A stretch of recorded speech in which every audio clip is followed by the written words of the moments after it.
여러분 안녕하십니까? 단디에라 TV의 김재철입니다. 이 버닝썬 사건으로 인해서 우리가 그 아레나다 해가지고 마약 범죄, 그죠? 속칭 물뽕이라는 것 말이죠. 예, 그것 때문에 지금 그 마약에 대한 경각심이 아주 높은데 그 마약 어떻게든 척결해야 됩니다. 예, 강남에 지금 유흥가를 중심으로 한 원룸 없애야 되고요. 원룸이 아니고 룸사롱. 예, 그 룸사롱에서 엄밀히 마약들이 번지고 있기 때문에 이번에 그 수사 과정을 통해서 경찰들이 이거 8번색을 내야 됩니다. 이러면서 마약 사건에 대해서 관심이 높아지고 있다 보니까 뉴스타파가 탐사보도하는 뉴스타파가 이부진 신라호텔 사장에 대해서 프로포폴을 맞았다. 예, 프로포폴을 맞았다. 일명 우유주사라 그러죠. 예, 병원한 의사들을 통해서 알아보면은 이 프로포폴은 수술, 예, 간단한 수술이든 큰 수술이든 수술을 할 때 이 수면 마취제거든요. 그러니까 프로포폴을 맞으면 은근히 핑 잠이 드는 거죠. 저도 뭐 내시경 검사 때문에 그 대여섯 번 이게 아마 뭐 주사를 그때는 이제 저는 프로포폴인지도 잘 모르고요. 좌우지간 주사를 주니까 그냥 잠이 텅 하고 그냥 가버리는 거죠. 그리고 깨어나서도 약간 어질어질하고요. 그래서 수면 내시경 다음에는 한두 시간은 꼭 쉬어야 되거든요. 그래서 차를 가져가면 안 됩니다. 병원에. 예. 가져갔다가는 그 잘못하면 큰 사고 나기 쉽죠. 그래서 이 뉴스타파가 그 강남 청담동에 그 한 성형외과라고 지칭하면서 그 취재를 했는데 거기는 간호조무사로부터 제보를 받아서 취재를 한 거죠. 근데 일단은 이 간호조무사도 지금 강남경찰서에서 조사를 받고 있는데 이 간호조무사 얘기는 경찰에다가 이부진 씨로 보이는 얼굴로 볼 때 확실한데 이 프로포폴 과다 투여에 대해서 이런 게 있으니까 조사를 해달라 이렇게 그 경찰에 알렸답니다. 한 10개월 정도 일했다고 하니까 사실은 거기에서 또 그 병원하고 뭐 알력이 있거나 마찰이 있었겠죠. 예. 사람이 나가다 보면 또 이런 일이 생기지 않습니까? 그죠? 그래서 좌우지간 터졌는데 지금 이 사건이 지난 20일쯤 터졌죠. 뉴스타파가 보도를 했는데 벌써 한 이제 열흘 지나고 있네요. 경찰에서 계속 수사 중인데 이부진 그 사장은 언론을 통해서 뉴스타파에 대해서 얘기하기를 왼쪽 다리에 2016년 그 전에 저온 화상을 입어서 상처가 나고 해서 그래서 그거 수술을 한 거고 그 다음에 그거 치료받으러 거기 성형외과 갔었고 또 눈꺼풀이 쳐져서 그거 수술을 받으러 갔지 프로포폴하고는 관계가 마치 없는 듯이 지금 얘기를 하고 있습니다. 경찰에서는 수사를 하고 있고요. 또 조무사 지금 데려다가 수사하고 있고. 그래서 그 병원장은 벌써 또 입건을 했습니다. 왜냐하면 이 프로포폴은 향정신성 의약품으로 분류되기 때문에 일종의 마약으로 분류되기 때문에 이 과다하면 안 되거든요. 근데 병원에서 아마 뭐 병원에서 수술하고 하는 과정에서 일반적인으로 많이 퍼져 있는 약이니까 아마 그 양을 속일 수 있겠죠. 아니 돈 주고 뭐 수술하고 뭐 한다는데 아마 상식적으로 봐서는 거의 만연해 있을 것으로 보입니다. 예, 필요하다면 뭐 한 배 반, 두 배 반 투여하겠죠. 그러다 사고가 나면 이거는 이제 문제가 이렇게 빵 터지는 거죠, 그죠? 지금껏도 이제 뭐 그 취재 과정에서 그런 게 있었던 거죠. 진실이 뭔지는 조금 더 있어 봐야 될 것 같습니다. 그런데 이거를 또 이게 이제 보도가 자꾸 되니까 사람들은 또 이제 아무래도 삼성가에 대해서도 얘기를 하게 되죠. 이 사건이 터지니까 이부진 씨가 지금 그 삼성물산하고 그 삼성물산의 SDS 등 현재의 주식 총액 액면가로 볼 때 2조에서 2조 4천억 재산 가자라고 그러지 않습니까? 이재용 회장의, 삼성 이재용 회장의 동생이죠. 홍나희 여사의 딸 장녀고, 어떻게 보면 또 이건희 회장 지금 아직도 저 식물인간 상태로 계신데 뭐 빨리 쾌유하시면 좋죠. 우리 국가 경제에 굉장히 큰 기여를 하신 분이지 않습니까? 이병철 회장의 또 아들이고요. 그래서 이 문제가 더 이제 삼성가로 번지는데, 근데 이건희 회장이 몸이 아프니까 이게 참 문제는 문제인 것 같습니다. 왜냐하면 삼성하고 JTBC 쪽, 중앙일보 쪽하고 사이가 굉장히 벌어졌죠. 왜냐? 삼성을 대표하는 원래 이재용 회장, 삼성가, 그 어머니가 홍나희 여사인데, 그 홍나희 여사의 남동생이 홍석현 회장이지 않습니까? 지금 JTBC하고 중앙일보를 가지고 있는, 아마 그 영화사도 하나 그 큰 거, 그 전국에 있는 거 가지고 있죠. 예, 콘텐트리라 그래가지고 그 메가박스입니까? 그것도 실질적으로 운영을 하고 있죠.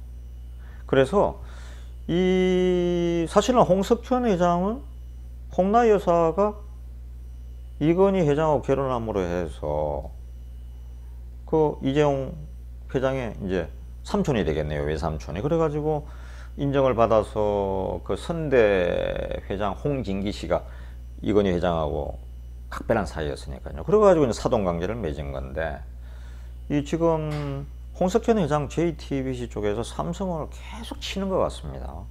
계속 두들겨 패는 것 같아요. 옛날에는 있을 수 없는 일이었죠. 왜냐하면 예전에야 뭐 중앙일보, 그 다음에 옛날에 그 옛날 TBC나 뭐 지금의 JTBC나 거기서 어떻게 그 삼성을 펼 수가 있었겠습니까? 하나로 뭐 같은 회사나 마찬가지였는데. 근데 지금은 이제 독립돼 있잖아요. 그러니까 홍석현 회장이 의도적으로 이렇게 패는 거 아닌가. 또 거기는 손석희 사장까지 지금 있지 않습니까? 그 우리 지금 아직도 끝나지 않은 김웅 기자하고 그게 아직도 안 끝났는데, 그죠? 관악상급 기석의 사건. 이게 참 의도적으로 삼성을 공격하고 있는 것 같다. 근데 JTBC, 중앙일보 이쪽에서 삼성 공격하는 거 우리 국민 전체로 볼 때는, 해외에서 볼 때 우리가 별로 안 좋습니다. 예, 삼성이 좌우지간 대한민국 넘버원이고 세계적인 브랜드인데 요즘 수출 팍팍 떨어지지 않습니까? 지금 뭐 삼성전자 실적이 지금 수출 실적이 팍 떨어져서 다 긴장하고 있지 않습니까? 그러면 주식 또 잘못하면 폭락하죠. 이 국가 경제 정말 안 좋거든. 예. 그래서 이 제가 바라는 것은 그 이부진 그 신라호텔 사장에 대해서 프로포폴을 맞았냐 안 맞았냐, 우유 주사를 맞았는가 안 맞았는가, 이건 뭐 그거는 경찰이 밝혀낸 일이고요. 그냥 좀 어떻게 보면 언론에서, 신문이나 방송에서 좀 조용히 지켜만 보고 있으면 될 일인데, 이걸 가지고 또 뭐 그 개인적인 사생활, 이무재 삼성 정기 고문하고 이혼해서 뭐 이혼료를 86억을 이무재 씨가 받느니, 또 뭐 장자연 씨하고 이무재가 뭐 관계가 통화를 뭐 35차례 했느니, 이래가지고 계속 이상한 데로 몰고 가면서 삼성에 계속 상처를 주는 것 같아요. 이거 별로 좋은 것 같지는 않습니다. 예. 좀 악의적인 언론 보도, 이것도 좀 없어져야 된다. 뭔가 뭘 하나 만들어 놓고 공격하는 듯이 보이거든요. 이런 거 조심해야 될 것 같습니다. 예. 물론 뭐 경찰에서 법이 있으니까, 이 법치국가 아닙니까? 자유민주주의 이 법치국가에서 법대로 해야죠. 그러니까 법대로는 하는데 좀 조용히 지켜보고 결론이 나면 뭐 그대로 더 우리가 발표를 하면 되지 않습니까? 우리 언론들, 경찰들, 수사기관들 너무 언론에 겁먹지 말고, 이 경찰이나 이 검찰이나 언론은 되게 신경 쓰더라고요. 저도 언론계 뭐 한 34년이 있었지 않습니까? 예, 그냥 단단하게 단디 수사해서 명명백백하게 발표를 해 주시길 바랍니다. 예, 단디하십시다.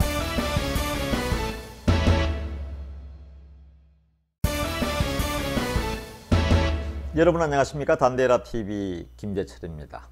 예. 어제 오늘 보면은 지금 각 방송국마다 지금 종편이다 공중파다 해가지고 마약 때문에 지금 시끄럽습니다. 그죠? 어제 오늘 계속 그러고 있는데 이 사건 간단히 끝날 사건이 아닙니다.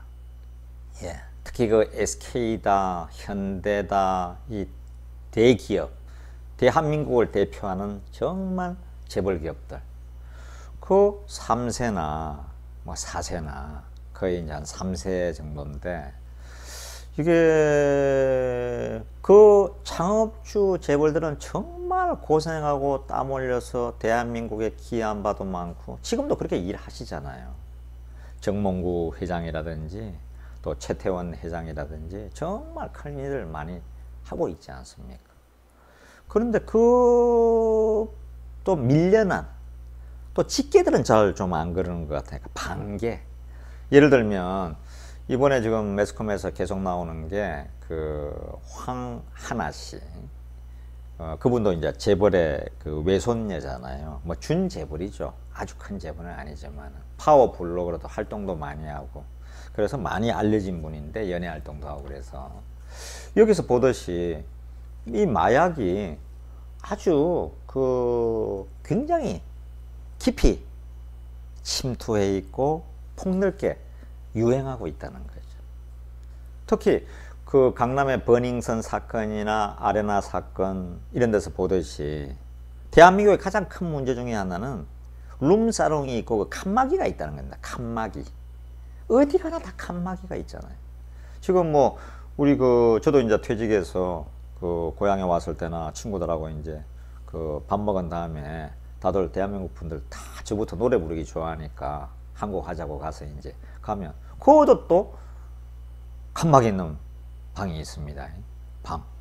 잠궈 놓으면 뭘 하는지를 몰라요. 남녀간에 앉아서 그게 이제 보통 서민들은 아직 그런 일은 없는데 강남에 이번에도 버닝썬이나 그런 사건에도 보듯이 그거 다 칸막이 있는 방이 있지 않습니까? 술도 수백만 원, 수천만 원짜리를 먹으니까. 그러니까 거기서 물뽕이라든지 대마초라든지 이렇게 자연스럽게 이게 이미 퍼져 있는 거죠. 술 먹다 보면 또 호기심을 한번 해보라 그러니까 그냥 한 번, 두 번 하다가 나중에는 괜찮잖아요. 감기약 독한 거나 수술 이후에 왜 탁 주사 맞으면 핑 하듯이 말이죠. 우리도 위궤양 검사나 이런 거 받을 때도 주사 한 방 맞으면 핑 하잖아요. 몰핀 이거 다 마약 종류죠. 근데 이 마약이 너무 빠르게 확산돼 있어서 보통 일이 아닙니다. 특히 최근에는 이 마약이 서울 같으면 신촌이다, 홍대 앞이다, 압구정이다. 요 상류층 자녀들이 많이 사는 고급 아파트들 주변으로 대상으로 이렇게 해서 급속도로 번지고 있는 거죠. 또 SNS다, 인터넷이다, 우리가 강국이다 보니까 누구한테 그냥 서로 얼굴 안 보고 중간에서 전달책들이 탁탁 갖다 놓는 거죠. 그야말로 영화처럼. 이렇게 해서 마약이 계속 확산되고 있습니다. 아마 마약 사범으로 작년에 아마 조사를 받거나 처벌을 받은 사람도 10,000명을 벌써 넘어가지고요. 20,000명 수준이라 그러고요. 물론 경찰이 지난 한 3, 4년 전부터 마약 전담반을 둬서 좀 활동에 나서고 있지만은 그거에 비해서 너무 수사 인력에 비해서 빠르게 퍼지고 있는 거죠. 이 참 마약이라는 게 정말 무서운 거잖아요. 지금의 저희 같은 이제 60대, 70대, 80대 이런 분들도 옛날에는 중국의 원래 아편 그게 심했기 때문에 마약이죠. 옛날에 아편 전쟁이란 전쟁도 있었고 영화도 있었지 않습니까? 예. 이런 상류층도 문제고 또 이 바닥에 있는 사람도 문제입니다. 인생을 포기해버린 사람들.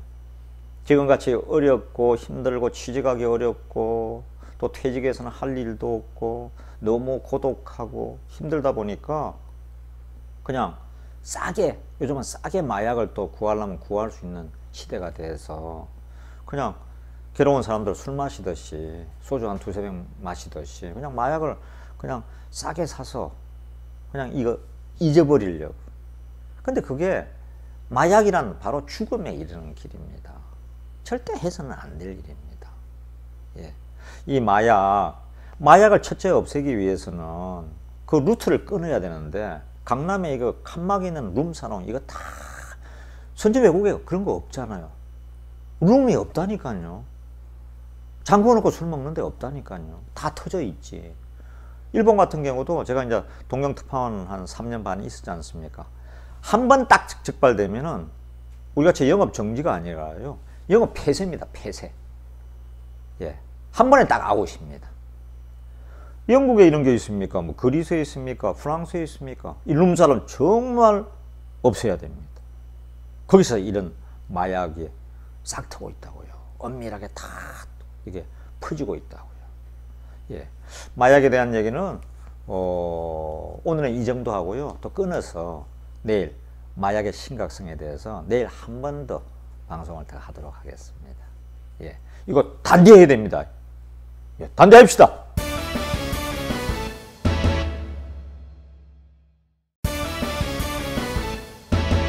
여러분 안녕하십니까? 단데라 TV의 김재철입니다. 이게 저희 그 단데라 방송을 해외에서도 많이 봐주시잖아요, 그죠? 근데 우리 그 해외에 있는 교민들은 뭐 아프리카에 있던 남미에 있던 또 러시아, 예? 블라디보스토크 이런 데도 많이 사시잖아요. 중동에도 아직도 많이 살고. 전 세계에 뭐 한 700만 명이 우리가 이제 나가 있는 교포들이 있는데, 어제 제가 이제 그 마약 얘기 좀 해놓으니까, 아니, 대한민국이 예전 그분들은 이제 생각하는 거죠. 뭐 50년대, 60년대, 70년대 먹고 살기도 힘들었는데, 아니, 우리나라가 갑자기 왜 마약 문제가 또 그리, 이건 또 웬일이야? 하고 이제 댓글들도 좀 올려오고요. 또 뭐 저한테 또 친한 분은 캐나다나 이제 여기서도 뭐 저 친구도 전화고 그래서 요즘 사실은 마약이 좀 문제가 심각하다 이런 얘기를 해주죠. 그분들 모르고 있다가 아마 최근에 이제 많이 보도되는 빅뱅의 그 승리라든지 그 버닝썬 아레나 그다음에 이런 이제 사건이 터지면서 룸사롱 뭐 마약 이런 얘기가 그냥 터지니까 이게 대한민국도 마약이 진짜 문제가 있는 모양이나 하고 이제 좀 생각을 하기 시작하는 것 같습니다. 이 마약이 지금 진짜 돌림병처럼, 여러분 예전에 우리 삼국시대나 신라 고구려 백제나 그 다음에 고려나 조선시대나 이럴 때 가장 그 정치인들 그 당시에 왕이나 그 조정에서 가장 머리 아픈 게 돌림병이었죠. 그죠? 그 돌림병이란 건 옛날에는 홍역, 지금은 뭐 아무것도 아니지만은 홍역, 이질, 장티푸스 이런 거 한번 휩쓸고 가면은 뭐 그때는 이제 뭐 우리 전라도다, 경상도다, 황해도다 뭐 이때 있으면 그 백성들의 그냥 한 5%, 20명 중에 어느 고을에 잘못됐다 그러면 그게 고을의 반이 3분의 1이 그 돌림병으로 역병으로 그냥 죽어버리잖아요. 임진왜란 때도 사실은 이 역병이 많이 돌았습니다. 예. 왜냐하면 먹을 거 없고 또 전쟁이다 보니까 흉년 들고 하니까 돌림병 때문에 너무 고생이 많았죠. 그런 얘기가 이제 조선왕조 우리 선조실록이나 난중일기나 이런 데도 보면은 군데군데 그 흔적이 남아있죠. 그런데 지금 뭐 현대 와서는 이제 현대의학이 좋아졌으니까 약이 너무 좋아서 다 이게 좀 많이 잡았는데, 문제는 이 약이 페니실린이다, 그 다음에 뭐 해열제다, 진통제다, 다 이게 사실은 약간씩의 그 마약 성분은 들어가 있는 거거든요. 우리가 비관한 예로 의사한테 가서 이제 위가 좀 안 좋은 것 같다 그러면 위 내시경 많이 하잖아요. 40대 이후에는 대장경이다, 뭐 위다, 이렇게 대장이다, 소장이다, 뭐 위다 해서 내시경 많이 보는데, 그럴 때 그 수면 마취 하지 않습니까? 그 강력한 마약이죠, 심하게 하면. 일종의. 예. 근데 그거는 사람을 살리기 위해서, 사람을 진단하기 위해서, 치료하기 위해서 쓰는 마약이니까 그 양을 정해서 일부 딱딱 그 허락을 해주지 않습니까? 그죠? 의사가 처방전이 있어야만 또 약도 받을 수가 있고요. 그런데 최근에는 그 프로포폴, 일명 물뽕이다. 그 다음에 뭐 대마초다. 가벼운 데서 이제 지나가지고 헤로인이다, 엑스터시다. 이런 강력한, 보통 작은 것보다는 뭐 5배, 10배 이렇게 강력한 효과를 나타내는, 이게 효과가 좋은데 쓰면 좋은 효과인데 아주 문제가 많은, 이게 중독되면 그냥 뭐 살아날 길이 없는 거죠. 아마 나이 드신 분들도 기억날 겁니다. 예전에는 그 아편이라 그랬잖아요. 중국에서 아편쟁이라 그랬지 않습니까? 아편쟁이. 하도 아편쟁이가 많았으니까. 그건 이제 주로 힘들고 어렵고 희망이 없는 백성들이 그 다음에 막 인생을 괴로워하다가 쓰는 게 이제 아편이 많았죠. 그래서 아편쟁이로 많이 죽었죠. 특히 중국 같은 데서는. 그런데 그 열풍이 미국 같은 데서도 지금 이건 이제 선진국 병입니다. 어떤 면에서. 어떤 면에서 잘 되니까 돈도 있고 힘도 있고 잘 되니까 권태가 생기는 거죠. 이번에 이제 우리 황하나 씨 사건 같은 거, SK나 뭐 재벌 3세들 현대가다 이런, 남양유업이다 이런 황하나 사건에서 보듯이 인생이 돈 있고 뭐 다 있으니까, 돈이 돈을 번다고 계속 있어도 돈을 벌어 주니까 이게 권태로운 거죠. 재미가 없는 거죠. 그래서 미국에서도 심각한 마약 중독자들 중에 일부가 앵글로색슨, 영국에서 건너온 가장 미국인 중에서도 최고의 미국인이라고 하는 앵글로색슨 쪽에서 더 많습니다. 그 다음에는 이제 바닥에 내려가서 우리 슬럼이라 그러잖아요. 그런 뭐 흑인 집단촌이라든지 잘못된 데 이제 그런 게 많이, 또 거기는 어려운 사람들에게, 그죠? 왜냐하면 세상을 잊고 싶어서 마약을 하는 이런 게 이제 많은 거죠. 너무 고통스러우니까. 근데 이해는 되는데 이게 그냥 유행처럼 번지다 보니까 우리나라 같은 경우는 예전에는 또 10대, 미국에서도 문제가 되는 10대 청소년들, 특히 전자담배, 여기를 계속 전자담배, 대마초다, 뭐 헤로인이다, 또 액상으로 만들어서 거기 하니까 경찰이 모르는 거죠. 그냥 우리도 밖에 나가서 보면 그냥 회사원들도 다 요즘 전자담배 빨고 있지 않습니까? 그죠? 근데 그 중에 일부가 특히 유흥가, 강남에 뭐 사롱이라든지 칸막이 된 사롱이라든지 그거 다 잘못하면 칸막이 해놓고 그 특정한 돈 있는 사람들이 이번에 버닝썬 아레나에서 보듯이 그 칸막이 있는 데서 다들 뭐 아무도 모르죠.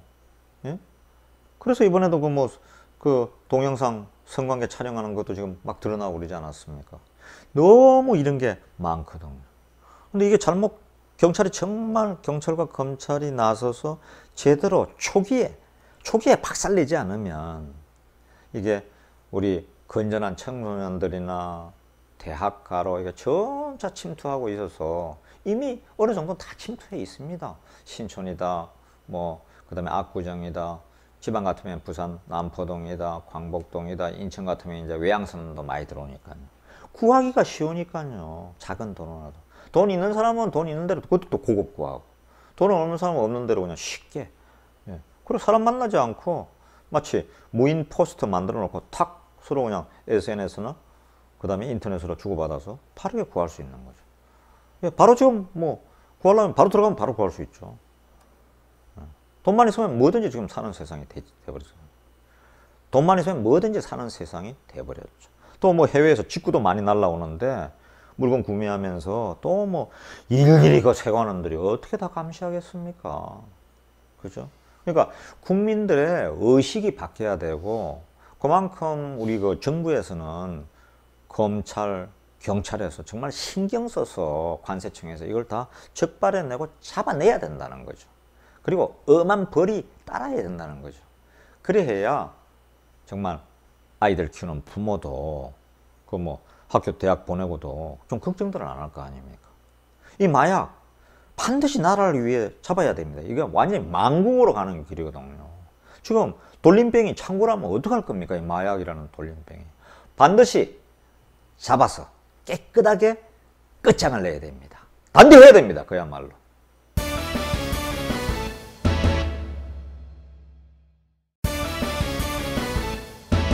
여러분 안녕하십니까? 단디에라 TV의 김재철입니다. 저희가 와 있는 남역에 이 진주 사천 남해하동에 완연한 봄이 왔습니다. 매화는 뭐 이미 벌써 피었고요. 그 이후에는 벚꽃 피지 않습니까? 이 계절에 따라서 꽃이 달라지니까요. 벚꽃이 환하게 피었습니다. 이 벚꽃길은 이 부산에서부터 보면 부산에서 그 옆에 있는 우리 통영, 고성, 이 사천 삼천포, 남해하동, 또 순천, 벌교보성, 이 완도 진도, 해남 목포, 참 장어 정말 좋은데 많습니다. 예. 이 봄에 최근 들어 진짜 사업도 안 되고 많이 우리 자영업자들 정말 힘드시잖아요. 또 학생들은 이 아르바이트 자리 구하기, 알바 구하기 너무 힘들고요. 알바 천국, 알바몬, 요 업체들이 요즘 호황입니다. 큰 호황을 맞고 있어요. 왜냐? 알바를 구하는 사람들이 원체 많으니까 알바 천국, 알바몬에서는 그거 소개해주고 또 수입을 올리는 회사 아닙니까? 그리고 저도 한번 들어가 보니까 알바 천국 들어가 봤는데 알바하는 학생들에서 뭐 면접 요령 가르쳐주고 거기 있는 분들에게 또 바로 좀 채용이 되는 방법. 왜냐면 이게 수급 균형 때문에 그렇잖아요. 예전에는 그 자영업자 하시는 분들이 편의점이다, 주유소다 해가지고 아르바이트 학생들을 구하기가 너무 힘들었거든요. 학생들뿐만 아니라 일반인들까지 주유소 같은 데도. 불과 2, 3년 전입니다. 불과 2, 3년 전은 그게 그 알바를 구하는 사람이 갑이었죠. 근데 요즘은 그게 바뀌었습니다. 불과 2, 3년 사이에 경기가 너무 힘들어지고 일자리가 없어지고 또 비정규직도 더 많아지고 실업자도 더 많아지고 실업자가 지금 뭐 120, 30만 되지 않습니까? 예? IMF 이후에 지금 최고 실업자가 많죠. 그러니까 알바 천국, 알바몬 일자리 구하는 데는 호황인 거죠. 예. 그 틈새 시장이랑은 확실히 있는 것 같습니다. 제가 그 뮤지컬 시작할 때 다 10명 중에 9명이 뮤지컬 하면 망한다 그랬는데 살아남은 이유가 역사 뮤지컬만 하는 뮤지컬 컴퍼니 A라는 역사 뮤지컬만 우리는 하고 있습니다. 예, 자나 깨나 역사 뮤지컬만 하고 있습니다. 다른 사람들이 계속 어린이 극 하지 그러냐, 그게 돈 되는데, 그 다음에 또 뭐 청춘물 하지 그러느냐, 뭘 하지 그러느냐, 그리고 예술의 전당, 세종문화회관, 블루스퀘어, 그 다음에 충무 아트센터 큰 데서 하지 그러느냐 그러는데, 누구는 그걸 몰라서 안 합니까? 작은 자본 가지고 하려면, 그렇게 했으면 벌써 뮤지컬 1, 2년 하면은 벌써 그냥 집 한 채 날리는 거예요. 그럼 뭐가 남습니까? 그죠? 실패자라는 낙인이 찍히겠죠. 예. 저는 성공하는 사람이 되고 싶습니다. 지금도. 그런데 뭐 그건 그렇고요. 아르바이트 자리 얘기를 하다 보니까 이런 얘기가 나왔는데 어제 청와대에서 그 문재인 대통령이 초청을 해서 한 8명 원로들을 경제계 원로들을 모셨다고 이제 그 청와대에서 브리핑을 했습니다. 발표를 했습니다. 전윤철 전 감사원장, 박성 전 한국은행 총재, 그 다음에 예전에 그 총리를 하신 동반성장을 주장하시던 정운찬, 옛날에 그 동반성장 위원장, 예, 전 국무총리, 지금은 뭐 KBO, 한국야구위원회 가 계시죠. 총재라고 계신데, 이런 분들에서 한 8명이 나왔습니다. 그 다음에 강철규 공정거래위원장. 근데 이분들 다 여러분 아시겠지만 노무현 대통령 때 사람이고, 또 완전히 그 경제계 인사라고 할 수가 없죠. 어떻게 보면 경제 쪽을 두드려 본 관료들이죠. 예. 이 퇴직 후에도 관료들이나 학자들 있으면 많이 실패하잖아요. 기업에서 잘 채용 안 하려고 그러잖아요. 저희 같은 언론인도 잘 거의 채용 안 하려고 그럽니다. 왜냐? 이론은 강하고 말은 많은데 그대로 하면 따라하면 뭐 되는 게 없거든요. 예. 책상 물림이라 그러죠. 현장주의자들이 아닌 거죠. 그런데 이분들도 어제 나와서는 소득주도 성장에 실패했으니까, 뭐 실패란 말이 좀 듣기 거부가다면은 소득주도 성장에 문제가 많으니까 대통령 앞에서 어떻게 실패라고 얘기를 하겠습니까? 장하성 정치실장 앞에서는 그런 얘기 할 수 있어도. 그래서 어제 거기서 소득주도 성장이 반드시 보완이 돼야 된다. 근데 가장 큰 문제는 뭐냐? 최저임금이다. 최저임금이 지금 한 2년 동안에 거의 한 25% 올랐잖아요. 만 2년 동안에. 그래서 지금 최저임금이 8,350원, 시급이요. 시간당 8,350원에 그 다음에 주 휴수당 계산하면 거의 지금 175만 원 뭐 이렇게 돼 있지 않습니까?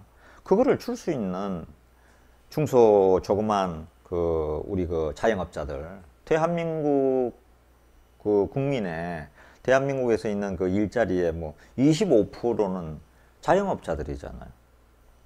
근데 자영업자들은 이제 편의점, 식당 뭐 하는 분들이 다 자영업자인데 요즘은 또 자영업이 힘들어서 아르바이트를 알바도 구하기 뭐 사람은 많이 오는데 그 돈을 최저시급이다 뭐 주휴수당 다 계산해야 되니까 못하니까 거의 가족들 형태로 바뀌고 있잖아요.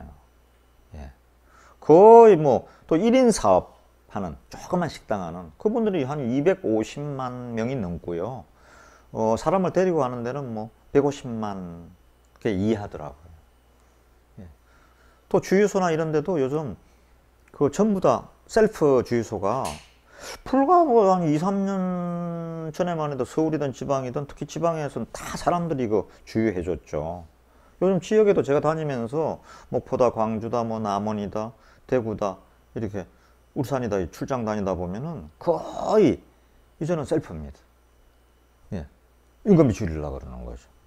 1년만 그렇게 기계를 새로 도입하면 1년만 하면 다 속된 말로 본전 뽑는다 그러거든요. 그러니까 사람을 안 쓰는 거죠. 예. 대신에 기름값 조금 싸게 해주니까 사람들은 또 그걸 그렇게 하려고 하고요. 그래서 이 아르바이트 알바 자리가 이 최저임금의 직격탄을 맞은 거는 우리 근로자들을 최저임금에 있는 근로자들을 좋다는 뜻으로 했는데 결과는 그게 아니죠. 탄력 근로제 이것도 52시간 때문에 지금도 뭐 어제도 민노총하고 싸움이 벌어져서 국회 담벼락 부수고 난리 났는데 이게 정말 어려운 최저임금이다. 이거 참 어려운 겁니다. 그죠? 좌우지간 고통들이 갈수록 더 심해지는데 임대료도 지금 뭐 서울 시내나 전국이 대한민국은 임대 중이지 않습니까? 예. 가면은 안 망하고 있는 데는 1번 은행, 저축은행, 심하게 하면 돈놀이 하는데. 그 다음에는 성형외과, 피부과, 내과, 외과 뭐 이런 특히 수술 관련해서. 예. 그러니까 요즘은 피부과나 성형외과 같은 데는 좀 손님이 요즘 타격이 입는다 그래요. 쌍꺼풀 수술할 거 안 하잖아요. 예. 돈이 있어야죠. 그죠? 그리고 또 원체 예전에는 뭐 100만 원 소득이면 10만 원 세금 내고 90만 원을 쓸 수 있었는데 각종 세금이 뭐 그렇게 많은지 서서히 세금을 올려가지고 이제는 옛날에 100만 원 중에 10만 원 정도 이거저거 뭐 간접세 내고 90만 원은 내가 돈을 쓸 수가 있었는데 이제는 100만 원 벌면 20만 원, 15만 원, 20만 원 세금을 내고 뭐 떼야 되니까 회식 한번 하기가 어려운 거죠. 당연하지 않습니까? 나가는 게 많은데 애들 가회는 또 시켜야 될 거고요. 이렇게 해서 경제가 갈수록 어려워지고 하다 보니까 아르바이트 자리 하나 따는 것도 엄청나게 힘이 들어서 알바 천국 이런 데도 보면 계속 알바 가서 면접하는 것부터 이게 다 이렇게 나오지 않습니까? 그나저나 뭐 아까도 얘기한 대로 요즘은 하나님 위에 건물주라고 하는 얘기가 다 뭐 공공연히 농담들 하고 있는데 임대료는 참 안 떨어지는 게 주인들이 또 돈 있는 사람들 좀 영악하잖아요. 집세 가지고 이제 이 건물 돈 많이 버는데 경기는 나쁘지만은 그냥 석 달치, 6개월치 그냥 두는 거예요. 왜냐? 이게 그러니까 이제 세금이 올랐으니까 일부 얘기를 들어보면 세금이 너무 올랐다 이 정권 들어서 세금이 올라갔으니까 임대료가 작으니까 세금만큼 올리는 거다. 그러면 임대하는 분들에게 이게 또 계속 다 들어오는 거죠. 요즘 뭐 은행이나 뭐 제2저축은행이나 전부 다 또 규제해서 돈 빌릴 데도 없는데. 그죠? 장사 정말 어렵습니다. 그래서 이런 현실을 타파해야 되는, 타개해야 되는 하나 첫째 그거는 청와대에서 행정관이든 비서관이든 수석이든 뭐 대통령의 일정이 더 많으시다 그러더라도 좀 그 사진 찍기용 현장 방문 잠깐 왔다가 그냥 뭐 둘러보고 뭐 몇 가지 사고 들어가 버리고 또 뭐 그 사람들 위로하고 고생하신다고 또 우리 바꿔보겠다고 들어가고 그 끝이에요. 좀 길게 9박 10일 좀 4박 5일 7박 8일 9박 10일 아마 지역에 쫙 그 참모들을 좀 풀어보세요.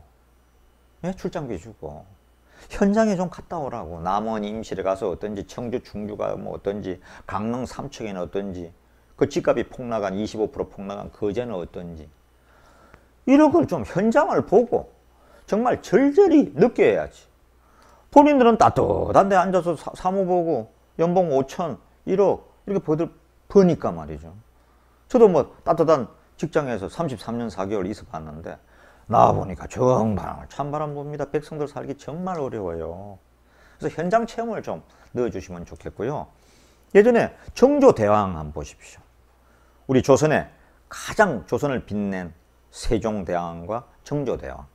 정조대왕은 얼마나 더 어렵게 왕이 됐습니까? 그냥 암살의 위험이 항상 쌓여 있었는데 올해가 그 돼지띠 신의 년 아닙니까? 예전에 1792년입니까? 신의 통공.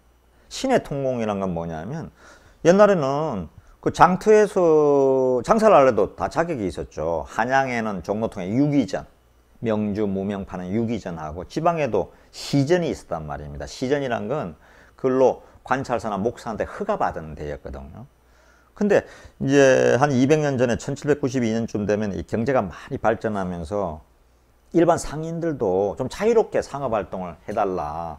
우리도 좀 물건 어디서나 팔게 해달라 그러니까 그 기득권 세력들이 가지고 있는 그 시전을 그러니까 서울의 유기전만 그대로 두고 그건 조정에 뭐 납품이 되고 하니까 나머지는 다 풀어가지고 시내 통공해서 어디서나 장사를 할 수 있게끔 그런 정책이 어디서 나왔느냐. 정조가 항상 미복을 입고 그냥 일반 복장으로 갈아입고 항상 이 태자 때부터 해가지고 동궁 때부터 밖을 많이 본 거죠. 왕이 대해서도. 그래서 정조가 그렇게 위대한 왕이 된 겁니다. 우리 정조와 정약용 그 밑에 있는 참모들 좀 따라하기 좀 하입시다. 단디 좀 따라 해봅시다.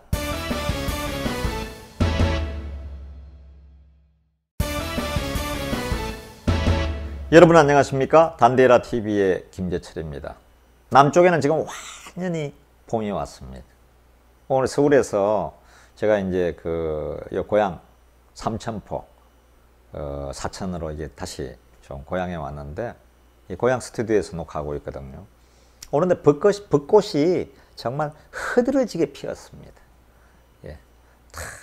그 도종환 시인의 시도 생각나고요. 흔들리지 않고 피는 꽃이 어디 있어라. 그죠?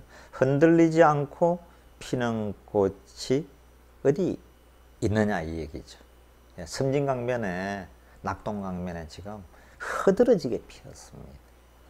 예, 이젠 차가 밀리니까 주말에는 오히려 하동이다, 구례다, 곡성이다 이런 데 지내다 좀 피하시는 게 더 나을 것 같아요. 한번 차 들어갔다면 못 빠져나오잖아요. 예전에도 그 한창 4월, 5월에 경주에 제가 경주 자주 가니까요. 고향처럼 경주를 자주 다니는데 뭐 토요일, 일요일 들어갔다가는 빠져나오지를 못합니다. 예, 첨성대나 그런 데서 뭐 불국사에서 경부고속도로 IC까지 나오는데 뭐 2시간씩 걸려버려 그러니까요. 예, 그만큼 우리 남쪽에 지금 꽃이 흐드러지게 정말 피었습니다. 뭐 벚꽃도 좋고 이제는 개나리꽃, 예, 진달래 해가지고 아주 활짝 피기 시작했습니다. 이제는 또 이제 추위도 곧 끝난다 그러고요. 그런데 이 화개장터다, 요 좋은 뭐 순천의 나간읍성이다, 진주성이다, 또 거제 이 정말 좋은데 남해에 많은데 이 관광객들이 그리 많지가 않아요. 우리 그냥 보통 하는 말로 최근에 그 남해, 하동, 우리 그 고향의 사천, 진주, 거제, 통영 이 개인 사업 하시는 분들 식당이나 그 다음에 뭐 횟집 하는 분들 있잖아요. 그야말로 아작났습니다. 보통 매출이 30%, 40%, 50%씩 떨어졌습니다. 농담 아닙니다. 예. 정말 문 닫고 싶은데 문을 닫을 수가 없는 거죠. 문 닫으면 그 지금까지 투자해 놓은 인테리어다 뭐다 뭐 그럼 마땅히 할 일도 없고요. 정말 난립니다. 그럼 대부분 어디 가느냐? 근데 해외에는 속된 말로 박이 터져요.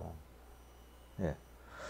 그 불과 2015년 14년 전만 해도 뭐 1년에 한 300만 명 정도가 일본에 갔는데 작년에 2018년 통계가요. 대한민국에서 일본에 간 사람만 물론 뭐 2번 가고 3번 가고 4번 간 사람도 있지만 그걸 다 회수로 한 명씩 갔다고 보면 750만 명을 넘어섰다고 합니다. 그러니까 동경, 오사카, 나고야, 후쿠오카, 시모노세키, 구마모토 어디를 가든 예? 오사카, 나라, 교토 어디를 가든 속된 말로 한국 사람으로 아주 박이 터져요. 저도 이제 한두 달 전에 그 뮤지컬 일 때문에 일본에서 이제 가야에 쏜 남자 일본에서 공연하려고 그거 지금 그 뮤지컬 기획을 해서 이제 또 준비 중인데요. 그 일 때문에 이제 업무차 한번 갔었는데 아니 후쿠오카 그 역 앞에 그죠? 하카다 역이라고 그러죠. 저는 이제 동경 특파원 출신이니까 뭐 한 3년 반 4년을 살았으니까 일본은 뭐 흔하죠. 그냥 내 집처럼 그 다 꿰고 있는데요. 사람들이 전부 다 한국 사람들이에요. 한국 제일 많은 게 중국.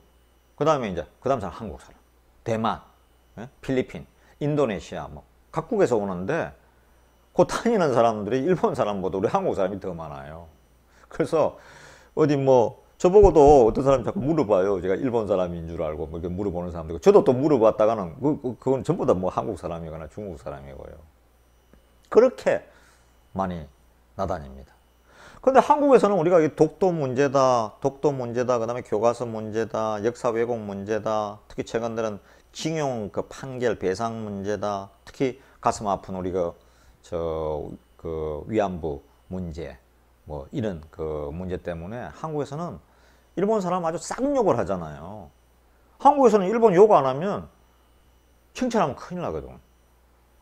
저도 이제 그 아무래도 일본은 뭐 제가 아마 제일 잘 아는 일본을 제일 잘 아는 뭐 한국에서 교수들이 학문적으로는 뭐 그런 더 잘 알겠지만은 일본 사람들에 대해서 뭐 여행지나 일본 사람에 대한 것은 한국에서 제가 뭐 아마 서너 손가락 안에 제가 자부하고 있습니다. 전문가라고.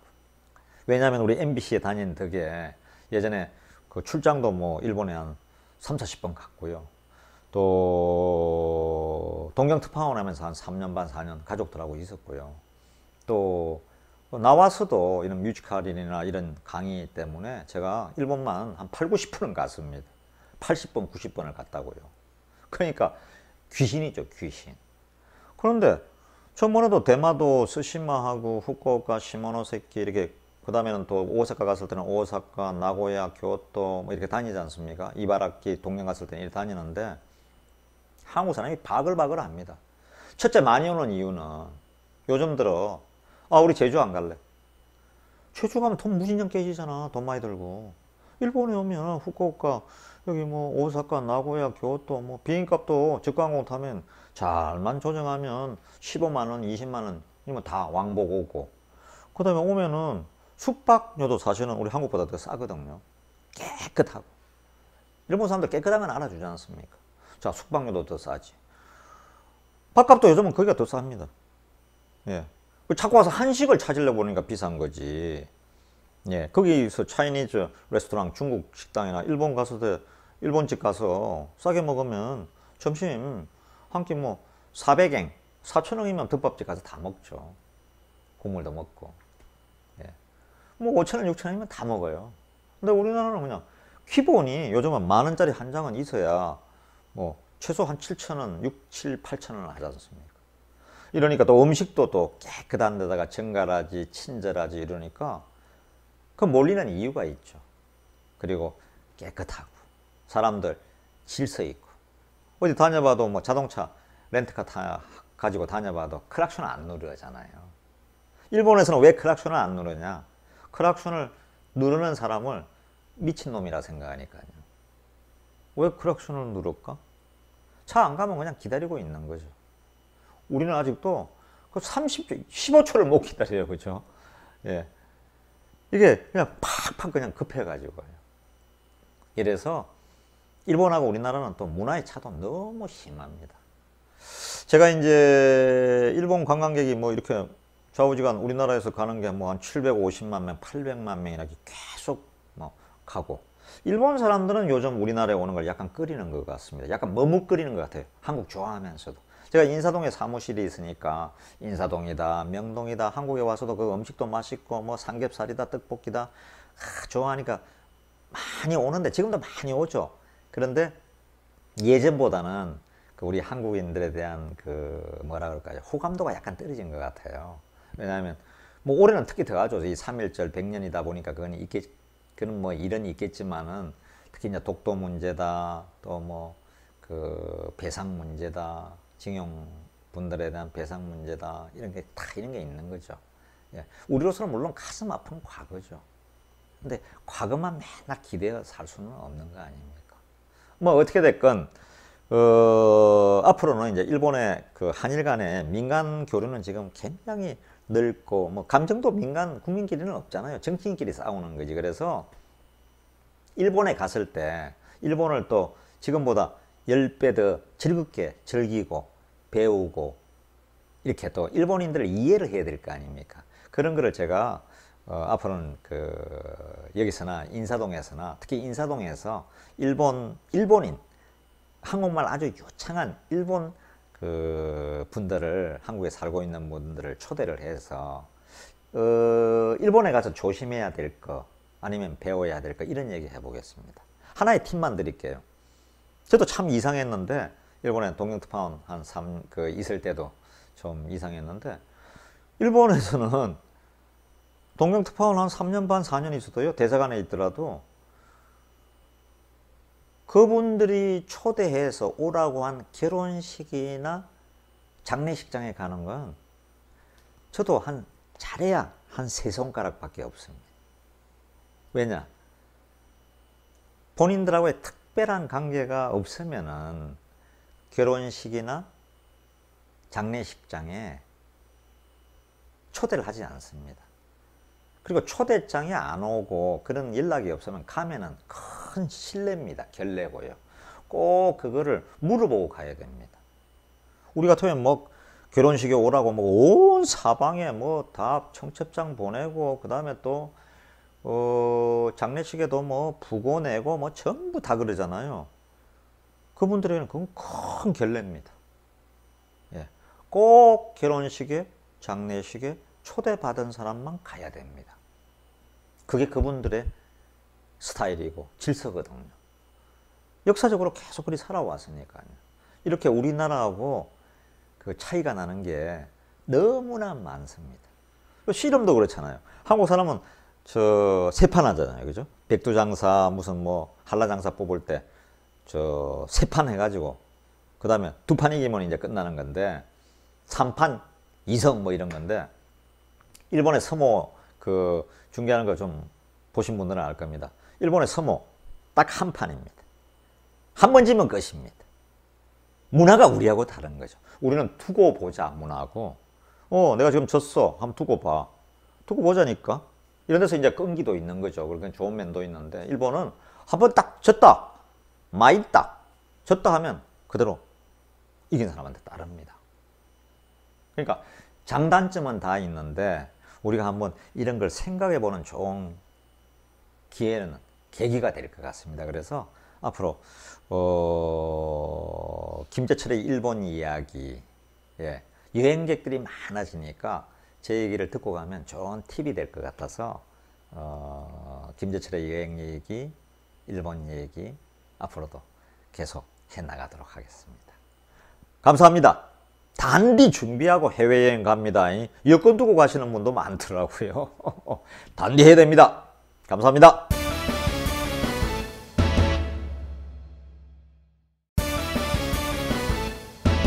여러분 안녕하십니까? 단디에라TV의 김재철입니다.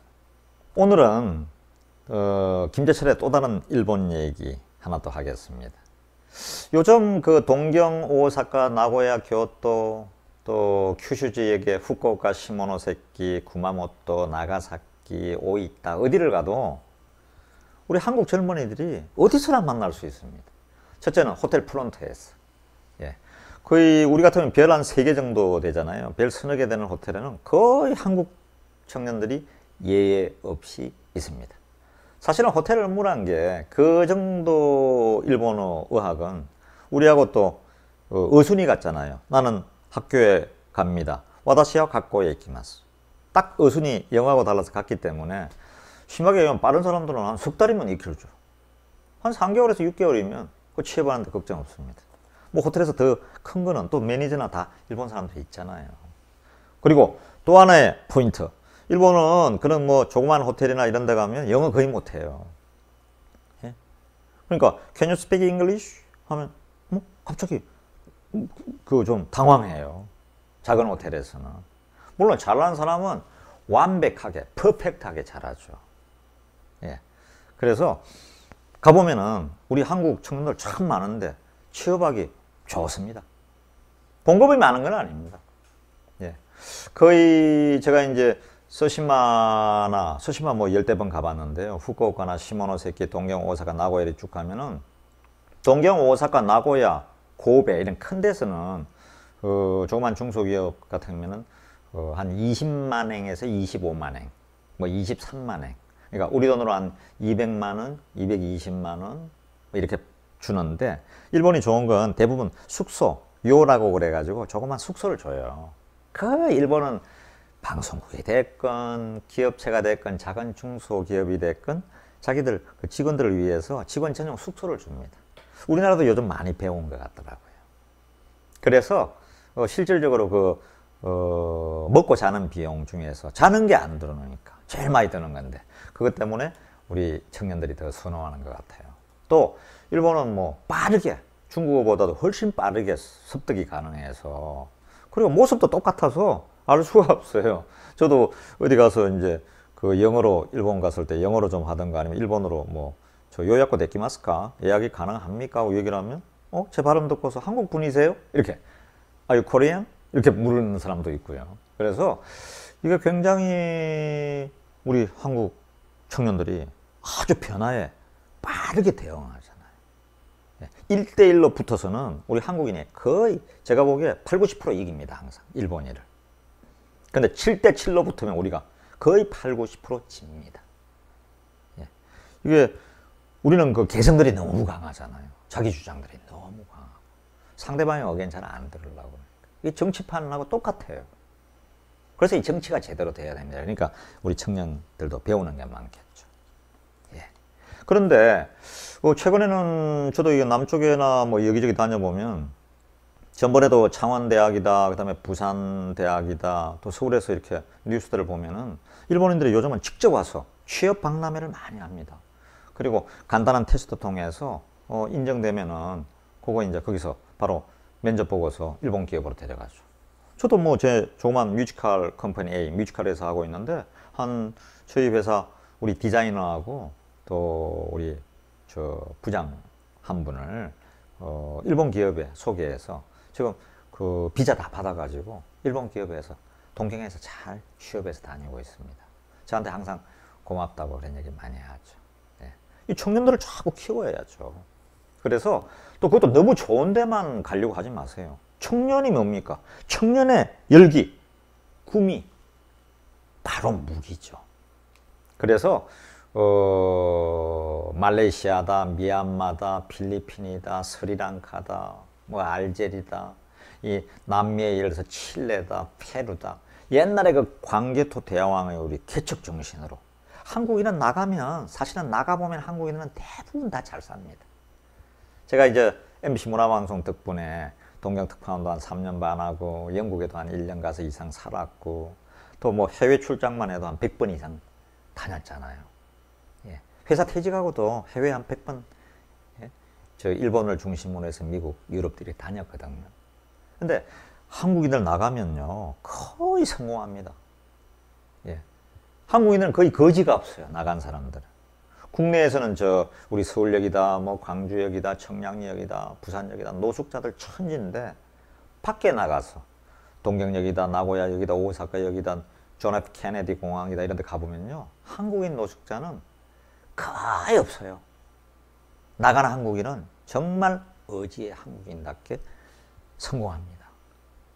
예. 그래서 우리가 지금 교포도 700만 명이 밖에 나가 있지 않습니까? 많은 분들이 저희 방송도 많이 봐주시잖아요. 예. 해외에서 교포들이 많이 봐주시는 거 정말 감사하고요. 또 제가 그 분야에 대해서는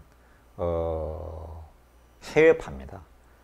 아마 방송 언론인 중에서 은퇴한 사람 중에서 가장 해외를 많이 하는, 네, 제가 뭐 서너 손가락 안에 들어갈 겁니다. 정말 MBC 문화방송에 감사하고 있죠. 오늘 이 얘기를 하는 건 청년들이요, 옛날에 예전부터 꿈을 가지라 그러지 않습니까? 비전, 꿈을 가지고. 예. 이 청년 때부터 나가서 자꾸 창업도 해보고 여행도 해보고 실패하는데 이골이 나야 성공이 오는 겁니다. 이 성공이라는 게 어떻게 갑자기 오겠습니까?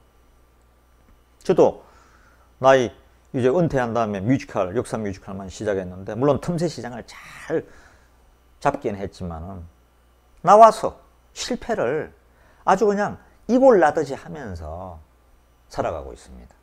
그러니까 망하지 않고 버틸 수 있고, 또 정말 공부도 열심히 해서, 이게 내 거다 생각하니까요, 이게 직장 생활할 때 그냥 봉급 받은 때하고, 제가 여기 해서 잘못하면 회사 무너지면 문 닫는 거잖아요. 저도 쓰러지고 우리 같이 일하는 분들도 쓰러지고, 그래서 정말 최선을 다해서 하거든.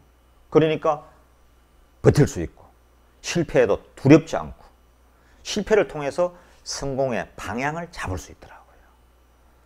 정말 청년들에게 가장 큰 성공의 열쇠는 실패를 많이 하라는 겁니다.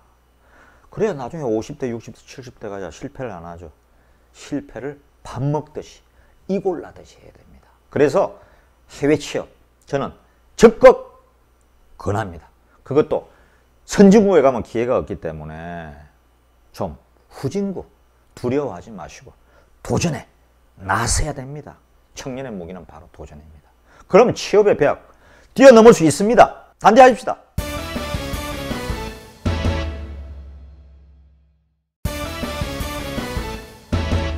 여러분 안녕하십니까? 단디에라 TV의 김재철입니다. 오늘은 좀 야외로 또 봄이 돼서 좀 특별한 데를 와봤습니다. 보통 경주입니다.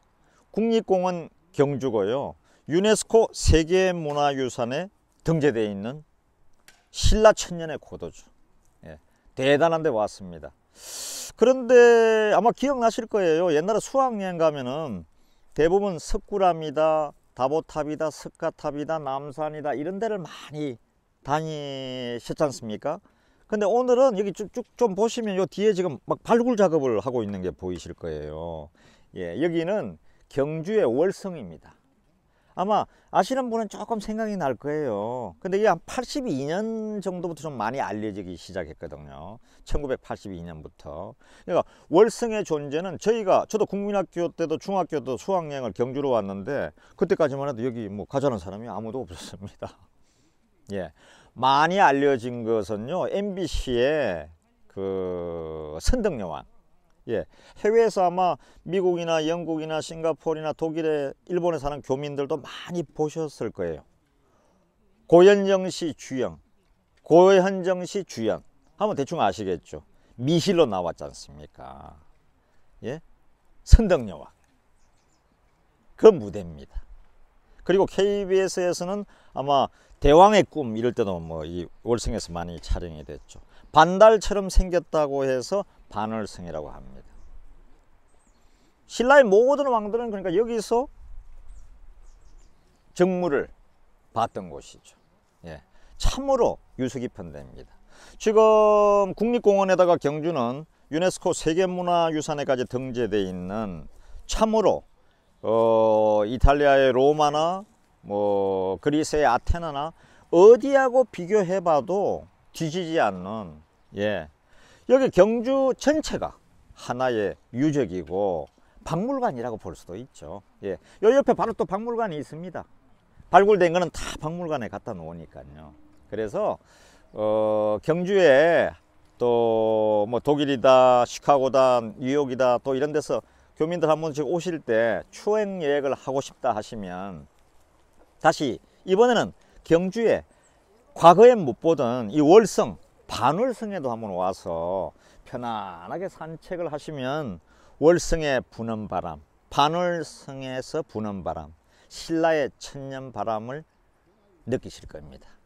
특히 4월, 5월에 오면 더 좋습니다. 벚꽃이 또 만개합니다. 남산 밑에. 그리고 이 남산에 가면요, 곳곳마다 뭐 외국인들은 남산 구경하러, 남산 발굴 현장 보러, 어떤 데는 남산에 있는 그 부처님 얼굴 돌에 새겨진 그 벽화 이런 걸 보러 3박 5일, 4박 5일, 5박 6일 이렇게 오잖아요. 그래서 게스트하우스가 아주 많습니다. 그리고 게스트하우스 그렇게 비싸지도 않습니다. 대신에 봄문호선은 가서 자지 마세요. 거기는 특급 호텔에다가 뭐 골프장도 많은데 특급 호텔 같으면 뭐 이 3박 뭐 4박 하면 돈이 뭐 200만 원, 300만 원 있어도 부족합니다. 예. 아, 이 봄문호수 우리 강신의 사원도 인턴 사원인데 가고 싶은 모양이에요. 예쁘게 지금 화장하는 거 보니까 벚꽃 필 때 아마 남자친구하고 올 예정인 것 같습니다. 근데 아직 사실 남자친구가 없대요. 좌우지간 이 경주 정말 보물창고입니다. 예, 이 참 봄의 경치에 얼마나 좋습니까? 한번 해외에서 오셨을 때 저희 단디에라 TV 많은 교포들이 한류 때문에 많이 봐주시는 거 감사하고요. 오늘은 특히 제가 또 한 가지 남겨놨다가 첨성대에 가서 깜짝 놀랄 소식을 하나 전해드리겠습니다. 첨성대 앞으로 가겠습니다. 네, 월성에서 걸어서 한 5분 거리로 걸어왔습니다. 지금 아마 보이실 거예요. 첨성대입니다. 아마 해외에 있는 우리 미국이나 네덜란드, 독일에 있는 동포들 기억나실 거예요. 이게 첨성대구나, 이게 내가 언제 갔더라 하는 생각이 나실 거예요. 예, 지금 옆에는 오릉이 있고요, 또 옆에는 동궁과 월지 있고, 이게 옛날에 다 심하게 얘기하면 우리 월성에 뭐 왕들이나 신하들의 산책 코스기도 하고요. 예, 왕릉에는 또 선조들이 잠들어 있고요. 좌우간 경주는 어딜 가도 정말 천년 고도입니다. 천년 고도예요. 그런데 여러분 아시겠습니까? 요 첨성대를 만든 분이 누구죠? 이 첨성대 만든 분, 예, 27대 선덕여왕입니다. 한반도에서 최초의 여왕이, 대단한 여왕이 태어나신 거죠. 그리고 지혜 있고 한 일도 너무 많습니다. 우선 삼국 통일을 위한 기반을 많이 준비했습니다. 여기서 한 15분 또 걸어가면은 황룡사 구청 석탑을, 지금 뭐 몽고군에 의해서 다 옛날에 소실됐지만은 동양에서 최고의 목탑이라는 황룡사 구청 석탑이 옛날에 있던 곳이고요. 특히 그 선덕 옆에 그 김유신과 김춘추가 있어서 나중에 선덕 진덕을 이어서 태종무열왕 김춘추가 백제를 멸하게 되죠. 그리고 이어서 8년 뒤에 고구려를 또 그 아들인 번민, 김번민, 예, 문무대왕이 삼국 일통을 이루게 됩니다. 그 기반을 마련한 왕이 선덕여왕입니다. 원래 진평왕에게는 딸이 셋 있었습니다. 천명공주, 덕망공주, 선화공주. 선화공주는 아시잖아요. 백제 서동하고의 그 사랑 얘기도 전해져 오고 있고요. 근데 천명이 아니라 둘째 공주 덕만을 진평왕이 여왕으로, 왕으로 삼았습니다. 그리고 삼국을 통일하는 기반을 마련하면서 하나는 지금으로 지금 생각한다면 요 첨성대가 지금 핸드폰이라고 생각해도 됩니다. 가장 그 당시 세계에서 가장 강력한 하나를 만들어낸 게, 이게 보기에는 작아 보여도요, 여기에서 저 언덕에서 옛날에 그 안으로 사람이 들어가서 매일 해와 달과 별의 움직임을 다 관찰해서 별자리를 다 보고 있었다니까요. 북두칠성부터. 그래가지고 이 농사를 짓는데, 아 올해는 흉년이 들겠다, 아 올해는 이게 저 벼씨앗을 좀 빨리 뿌려라, 아니면 이게 뭐 홍수가 날 것 같다, 여러 가지로 봤을 때 이게 좀 어려운 그 환경이 있을 것 같다, 그러니까 추수를 빨리 하는 게 좋겠다, 이렇게 해서 완전히 그걸 읽어내서 백성들을 풍요롭게 만든 왕이 선덕여 왕입니다. 오늘 저희 단디에라 TV에서 덤으로 하나 보너스를 드리겠습니다. 저희 뮤지컬 컴퍼니 A가 저희 회사인데요, 저희가 별의 여인 선덕이라는 뮤지컬을 만들었습니다.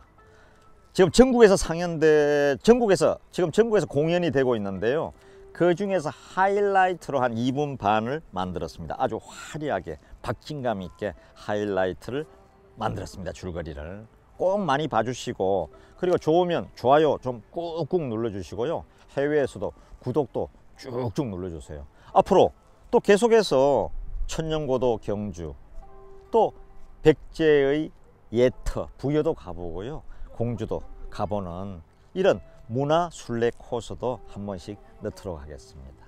감사합니다. 단디하겠습니다.